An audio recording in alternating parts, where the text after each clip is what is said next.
ಸಮಯ ಬಂದಾಗ ನಾನು ರಾಜ್ಯ ರಾಜಕೀಯಕ್ಕೆ ವಾಪಸ್ ಬರ್ತೀನಿ ಅಂತ ಎಚ್ ಡಿ ಕುಮಾರಸ್ವಾಮಿ ಮತ್ತೆ ಒಂದು ಹಿಂಟನ್ನು ಕೊಡ್ತಾ ಇದ್ದಾರೆ. ಯಾಕಂದರೆ ರಾಜ್ಯದಲ್ಲಿ ಆಗ್ತಿರುವಂತಹ ಕೆಲವೊಂದು ಬೆಳವಣಿಗೆಗಳು ಬದಲಾವಣೆಗಳು ಏನಿದೆ, ಕಾಂಗ್ರೆಸ್ ಪಕ್ಷದ ಆಡಳಿತ, ಇದೆಲ್ಲವನ್ನೂ ಕೂಡ ನೋಡಿ ಎಚ್ ಡಿ ಕುಮಾರಸ್ವಾಮಿ ಅವರಿಗೆ ಬೇಸರ ಆಗಿದೆ. ನಿಜಕ್ಕೂ ಕೂಡ ನಾನು ಯಾವಾಗ ಸಮಯ ಬರುತ್ತೋ ಅವಾಗ ಬಂದೇ ಬರ್ತೀನಿ, ಕೇಂದ್ರದಲ್ಲಿ ಹೀಗಿರ್ಬೋದು, ಆದರೆ ನಾನು ಬರ್ತೀನಿ ಅಂತ ಮೈಸೂರಿನಲ್ಲಿ ಹೇಳಿದ್ದಾರೆ ಕೇಂದ್ರ ಸಚಿವ ಎಚ್ ಡಿ ಕುಮಾರಸ್ವಾಮಿ. ಒಂದು ಸ್ಪಷ್ಟ ಉತ್ತರವನ್ನು ಹೇಳಿಕೆಯನ್ನು ಕೊಟ್ಟಿದ್ದಾರೆ. ರಾಜ್ಯದ ಪರಿಸ್ಥಿತಿಯನ್ನು ನೋಡಿದ್ರೆ ನನಗೆ ಬಹಳ ನೋವಾಗುತ್ತೆ. ಕಾಂಗ್ರೆಸ್ ಪಕ್ಷದ ಆಡಳಿತದ ಬಗ್ಗೆ ಹೇಳ್ತಾ ಇದ್ದಾರೆ. ರಾಜಕೀಯ ವಾತಾವರಣ ನೋಡಿದರೆ ನಾನು ಇಲ್ಲೇ ಇರಬೇಕಿತ್ತು ಅಂತ ಅನಿಸ್ತಾ ಇದೆ.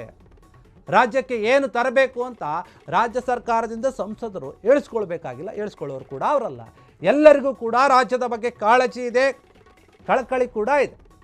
ರಾಜ್ಯಕ್ಕೆ ಇಂತಹ ಪ್ರಾಜೆಕ್ಟ್ ತರಿಸಿಕೊಡಿ ಅಂತ ನನ್ನ ಯಾರೂ ಕೂಡ ಬಂದು ಕೇಳಿಲ್ಲ ಕಾಂಗ್ರೆಸ್ನವರು ಅಂತ. ಯಾವ ಕಾಂಗ್ರೆಸ್ ಮಂತ್ರಿ ಕೂಡ ನನ್ನ ಹತ್ರ ಬಂದು ಈ ಥರದ ಪ್ರಾಜೆಕ್ಟ್ ತೊಗೊಂಡು ಬನ್ನಿ ಅಂತ ಕೇಳಿಕೊಂಡಿಲ್ಲ. ನಮ್ಮ ಸರ್ಕಾರ 2 ವರ್ಷ ಆಗಿದೆ ಅಧಿಕಾರಕ್ಕೆ ಬಂದು. ಹೀಗಿರುವಾಗ ಒಬ್ಬರಾದರೂ ಕೂಡ ಒಂದ್ಸಲ ಆದರೂ ಕೂಡ ನನ್ನ ಹತ್ರ ಬಂದು ಚರ್ಚೆ ಮಾಡಿಲ್ಲ, ಏನೂ ಕೂಡ ಮಾತನಾಡಿಲ್ಲ.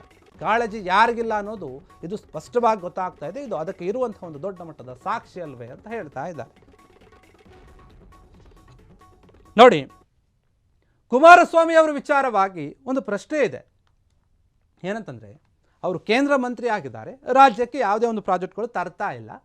ಅವರು ಈ ಹಿಂದೆ ಹೇಳಿದರು, ಜಾಗ ಇಲ್ಲ, ಕರ್ನಾಟಕ ಸರ್ಕಾರ ಜಾಗ ಕೊಡ್ತಾ ಇಲ್ಲ, ನಾನು ತರೋಕೆ ರೆಡಿ ಇದ್ದೀನಿ ಕಾರ್ಖಾನೆಗಳನ್ನು, ಪ್ರಾಜೆಕ್ಟ್ಗಳನ್ನು, ದೊಡ್ಡ ದೊಡ್ಡ ಪ್ರಾಜೆಕ್ಟ್ಗಳನ್ನು ಅಂತ ಹೇಳಿದರು. ಅದಕ್ಕೆ ಕಾಂಗ್ರೆಸ್ನ ಕೆಲವು ನಾಯಕರು ಹೇಳಿದರು, ಮಂಡ್ಯದ ರವಿ ಗಾಣಿಗ ಅವರು ಹೇಳಿದರು, ನಮ್ಮ ಹತ್ರ ಜಾಗ ಇದೆ, ನಾವು ಕೊಡೋಕೆ ರೆಡಿ ಇದ್ದೀವಿ, ಮೊದಲು ನೀವು ತೊಗೊಂಡು ಬನ್ನಿ ಅಂತ. ಒಂದು ರೀತಿಯಲ್ಲಿ ಸವಾಲು ಅದು.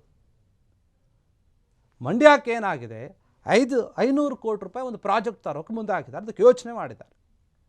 ಜಾಗ ಬೇಕು ಅಂತ ಹೇಳಿ ಸಿದ್ದರಾಮಯ್ಯ ಅವ್ರಿಗೂ ಕೂಡ ಕುಮಾರಸ್ವಾಮಿ ಅವರು ಪತ್ರ ಬರೆದು ಮನವಿ ಕೂಡ ಮಾಡ್ಕೊಂಡಿದ್ರು. ಅವರು ಇದ್ರ ಬಗ್ಗೆನೇ ಮಾತನಾಡ್ತಾ ಇದ್ದಾರೆ. ನೋಡಿ, ಈಗಿರುವಂಥ ಕೆಲವೊಂದು ಪರಿಸ್ಥಿತಿಗಳನ್ನು ನೋಡಿದ್ರೆ, ರಾಜ್ಯ ರಾಜಕಾರಣವನ್ನು ನೋಡಿದ್ರೆ ನಾನು ಕೇಂದ್ರಕ್ಕೆ ಹೋಗಲೇಬಾರ್ದಾಗಿತ್ತು, ಇಲ್ಲೇ ಇರಬೇಕಾಗಿತ್ತು ಅಂತ ನನ್ನ ಮನಸ್ಸು ಹೇಳ್ತಾ ಇದೆ.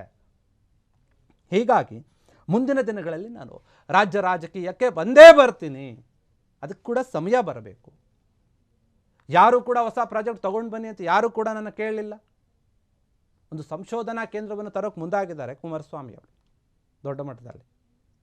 ಅದಕ್ಕೆ ದುಡ್ಡು ಕೂಡ ಕೊಟ್ಟಾಗಿದೆ ಕೇಂದ್ರ ಸರ್ಕಾರ. ಜಾಗ ಬೇಕು ಕರ್ನಾಟಕದಲ್ಲಿ ಹೇಳ್ತಾ ಇದ್ದಾರೆ ಜಾಗ ಇದೆ ಅಂತ, ಇವರು ಹೇಳ್ತಾ ಇದ್ದಾರೆ ಜಾಗ ಇಲ್ಲ ಅಂತ ಹೇಳಿ. ಪ್ರಾಜೆಕ್ಟ್ ಬರೋಕ್ಕೆ ರೆಡಿ ಇದೆ. ಈಗಾಗಲೇ ಬೇರೆ ಬೇರೆ ಪ್ರಾಜೆಕ್ಟ್ ಎಲ್ಲ ಕೈ ತಪ್ಪಿ ಹೋಗಿದೆ.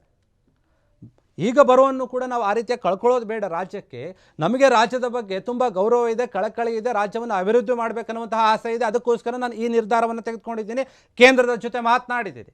ಆದರೆ ಕಾಂಗ್ರೆಸ್ ನಾಯಕರಿಗೆ ಅದ್ಯಾವುದೂ ಕೂಡ ಇಲ್ಲ. ನಾವು ಅಧಿಕಾರಕ್ಕೆ ಬಂದಾಗಿಂದ ಯಾವ ಒಬ್ಬ ನಾಯಕರು ಮಂತ್ರಿಗಳು ಕೂಡ ಬಂದು ನಮ್ಮ ಹತ್ರ ನಮ್ಮ ರಾಜ್ಯಕ್ಕೆ ಈ ರೀತಿಯಾದಂಥ ಒಂದು ಪ್ರಾಜೆಕ್ಟನ್ನು ತನ್ನಿ, ಈ ರೀತಿಯಾದಂಥ ಒಂದು ಕಾರ್ಖಾನೆಗಳನ್ನು ತೊಗೊಂಡು ಬನ್ನಿ, ನಮ್ಮ ರಾಜ್ಯದಲ್ಲಿ ಕಾರ್ಖಾನೆಗಳು ಬರೋದ್ರಿಂದ ಜನರಿಗೆ ಕೆಲಸ ಸಿಗುತ್ತೆ, ಅಭಿವೃದ್ಧಿ ಆಗುತ್ತೆ, ಆದಾಯ ಜಾಸ್ತಿ ಆಗುತ್ತೆ ಅಂತ ಯಾವ ನಾಯಕರು ಕೂಡ ಬಂದು ನನ್ನ ಹತ್ರ ಕೇಳ್ಕೊಳ್ಳ ಇಲ್ಲ. ನಾನೇ ನಿರ್ಧಾರವನ್ನು ತೆಗೆದುಕೊಳ್ತಾ ಇದ್ದೀನಿ. ಇದನ್ನು ನೋಡ್ತಾ ಇದ್ರೆ ರಾಜ್ಯದ ಬಗ್ಗೆ ಯಾರಿಗೆ ಕಾಳಜಿ ಇದೆ, ಯಾರಿಗಿಲ್ಲ ಅನ್ನೋದು ಇಲ್ಲಿ ಸ್ಪಷ್ಟವಾಗಿ ಗೊತ್ತಾಗ್ತಾ ಹೋಗುತ್ತೆ. ಮತ್ತೆ ಕಾಂಗ್ರೆಸ್ ವಿರುದ್ಧ ಎಚ್ ಡಿ ಕುಮಾರಸ್ವಾಮಿ ಅವರು ಮಾತನಾಡ್ತಾ ಇದ್ದಾರೆ. ಮತ್ತೆ ಅವರು ರಾಜ್ಯಕ್ಕೆ ಬರುವಂತಹ ಸೂಚನೆ ಕೂಡ ಕೊಡ್ತಾ ಇದ್ದಾರೆ. ಎರಡೆರಡು ವಿಚಾರ, ಯಾರು ಕೆಲಸ ಮಾಡ್ತಾ ಇದ್ದಾರೆ, ಯಾರು ಕೆಲಸ ಮಾಡ್ತಾ ಇಲ್ಲ, ರಾಜ್ಯದ ಅಭಿವೃದ್ಧಿಯ ಬಗ್ಗೆ ಯಾರು ಯೋಚನೆ ಮಾಡ್ತಾ ಇದ್ದಾರೆ, ಯಾರು ಯೋಚನೆ ಮಾಡ್ತಾ ಇಲ್ಲ, ಯಾರಿಗೆ ರಾಜ್ಯದ ಬಗ್ಗೆ ಕಾಳಜಿ ಇದೆ, ಯಾರಿಗೆ ಕಾಳಜಿ ಇಲ್ಲ, ಇದೆಲ್ಲವನ್ನು ಕೂಡ ಗಮನಿಸಿದಾಗ ನಿಮಗೆ ಸ್ಪಷ್ಟವಾಗಿ ಗೊತ್ತಾಗುತ್ತೆ. ನೀವೇ ಅರ್ಥ ಮಾಡ್ಕೊಳ್ಳಿ ಅಂತ ಹೇಳ್ತಾ ಇದ್ದಾರೆ. ಕಾಂಗ್ರೆಸ್ ನಾಯಕರು ಅವರದ್ದೇ ಆದಂತಹ ಸಮಸ್ಯೆಗಳಲ್ಲಿ, ಅವರದ್ದೇ ಆದಂತಹ ಕೆಲವೊಂದು ಅಧಿಕಾರದ ಚರ್ಚೆಯಲ್ಲಿ ಮುಳುಗಿದ್ದಾರೆ ವಿನಃ ರಾಜ್ಯದಲ್ಲಿ ಅಭಿವೃದ್ಧಿ ಕೆಲಸಗಳನ್ನು ಮಾಡಬೇಕು, ಬಡವರಿಗೆ ಕೆಲಸವನ್ನು ಒದಗಿಸಿಕೊಡಬೇಕು, ಅವರ ಆರ್ಥಿಕ ಪರಿಸ್ಥಿತಿಯನ್ನು ಸುಧಾರಿಸಬೇಕು ಅನ್ನುವಂತಹ ಯಾವ ಯೋಚನೆ ಕೂಡ ಅವರಿಗಿಲ್ಲ. ನಾವು ನಮ್ಮ ಕೆಲಸವನ್ನು ನಾವು ಮಾಡ್ತಾ ಇದ್ದೀವಿ. ಈಗಿನ ಪರಿಸ್ಥಿತಿ ನೋಡಿ ನನ್ನ ಮನಸ್ಸಿಗೆ ಅನಿಸ್ತಾ ಇರೋದೇನಂತಂದರೆ, ನಾನು ರಾಜ್ಯ ರಾಜಕಾರಣದಲ್ಲೇ ಇರಬೇಕಾಗಿತ್ತು ಅಂತ ಈಗ ಅನಿಸ್ತಾ ಇದೆ. ಆದರೆ ನಾನೇನು ದೂರ ಉಳಿದಿಲ್ಲ, ಸಮಯ ಯಾವಾಗ ಬರುತ್ತೋ ಅವಾಗ ಬಂದೇ ಬರ್ತೀನಿ, ಅವಾಗ ನಾನು ನೋಡ್ಕೊಳ್ತೀನಿ ರಾಜ್ಯದಲ್ಲಿ ಅಂತ ಹೇಳಿರುವಂಥ. ಕ್ಷಣ ಕ್ಷಣದ ಸುದ್ದಿಗಳಿಗಾಗಿ ಫ್ರೀಡಂ ಟಿವಿ ಸಬ್ಸ್ಕ್ರೈಬ್ ಮಾಡಿ, ಲೈಕ್ ಮಾಡಿ ಹಾಗೂ ಫಾಲೋ ಮಾಡಿ. ಹೊಸ ಸುದ್ದಿಗಳ ನೋಟಿಫಿಕೇಶನ್ಗಾಗಿ ಬೆಲ್ ಐಕಾನ್ ಮೇಲೆ ಕ್ಲಿಕ್ ಮಾಡಿ.